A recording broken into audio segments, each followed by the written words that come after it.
Hello, everyone. How's it going, all of you in YouTube land? We're back here at Drunk Theology, and I thank you so much for coming and visiting me while I'm here in lockdown or stay at home orders or whatever they call it, as you are too, although they are letting up some of it. Uh, it's pretty good. I'm glad. I will be glad when I can go get a haircut, though. Um, my wife is the Shelley. She should have been an attorney because my hair right now, I actually have gone through great lengths to get it to look this way right now at this moment for this shoot. But otherwise, it's pretty wild, and I kind of look at it and I think that's kind of interesting. It's kind of cool. It's kind of retro. And I'll ask her. I say, "Hey, so how do you like my hair this way?" And she won't answer. She asks questions like, "So, are you going to go see your brother? Is he going to cut your hair for you?" And it's like, do you like it or not? You know? So she's always that way. And she won't say. She lets me do what I want to do. So anyway, I'll be glad, and maybe I'll get a mohawk. Wouldn't that be a kicker? Anyway, uh, just want to thank you for being with me today. Uh, those of you who've been listening to the podcast, you know that we're, on the challenge of the gospel, still going through the challenges. And the truth is, as the reason we started on the whole concept of viewing the teachings of Jesus as a challenge is because it's really easy to just look at them as lofty spiritual sayings or philosophy rather than him challenging us to live a better you, to live a better life, to live a life of abundance, as he put it. It's a challenge. There are challenges that are there.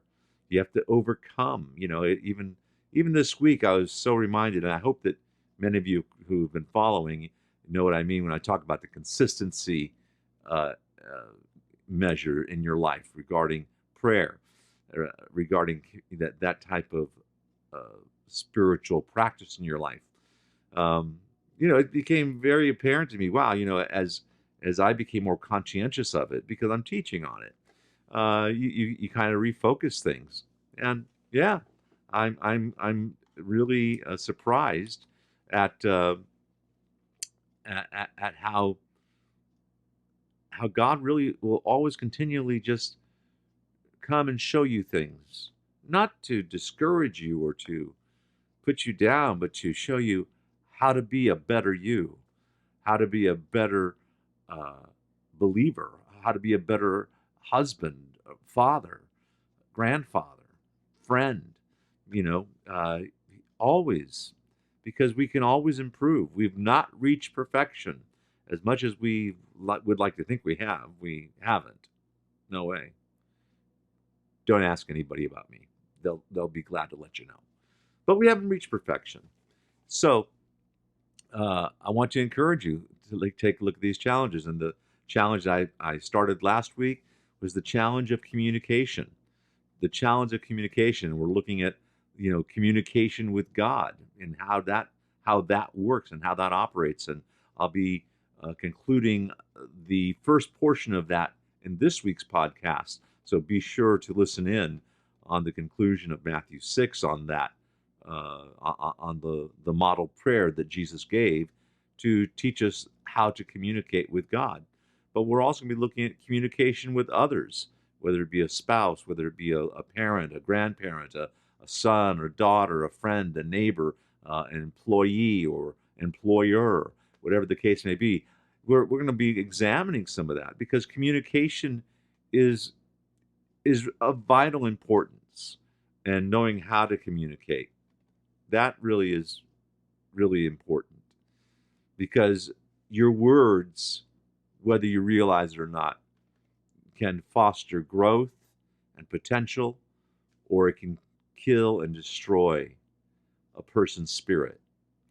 And that, I hate looking back on the past. I don't like it. In fact, I tend to forget, but not in a way that is detrimental. It's one thing to forget things so that it doesn't bother you anymore, so that you're not troubled by it, because God has forgiven you if you've given it over to Him. But what happens if you forget and you forget the lesson? And what's important is not to forget the lesson that God is trying to teach you. So, very, very, very. I encourage you very much. Go listen to the rest of that podcast that will be coming out later uh, today. I'm sure that it will be a blessing as we look at the challenge of communication. Yeah. Anyway, with really nothing more to say than to say thank you for listening. I really appreciate it. It allows me to speak to you and to speak into your life. Um, I ask that you just share it with anybody that may even seem like they're not interested, but share with them Drunk Theology and the both this channel and also the podcast, especially the podcast, because that's where the lessons are taught.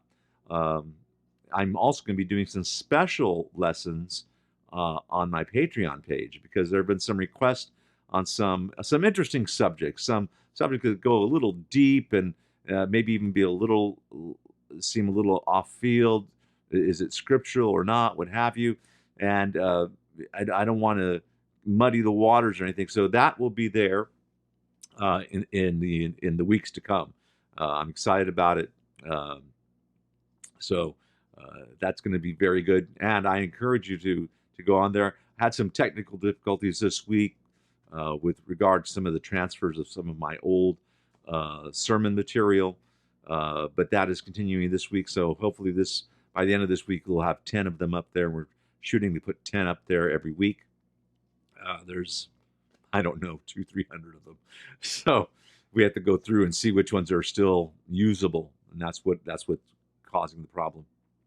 So anyway, if nothing else, I'm going to sign off right now. So please hit the subscribe button if you enjoyed this. Hit the like button, because that helps me as well. It really does, so you keep track. And so subscribe, hit the like, and in the description are all the platforms that my podcasts are on: Google Podcasts, Spotify, which is the largest one, I believe. Radio Public, and Breaker as well. So please go find a podcast app, your favorite podcast app, and download the podcast. And please plug in to my Patreon page. I know right now it's bare, but whatever you're able to do to help the ministry of Drunk Theology would be greatly appreciated, especially during this time of COVID, right? So I know things are tight for you as well, and my prayers are with you. We're all going to get through this together, and it looks like things are changing. And let's pray that that there isn't another outbreak, and let's pray for the leadership of our country that they get the mind of God. Bottom line, on how to unite and to overcome this attack that has been put upon us. So God bless you guys, and I will see you next week. Shalom.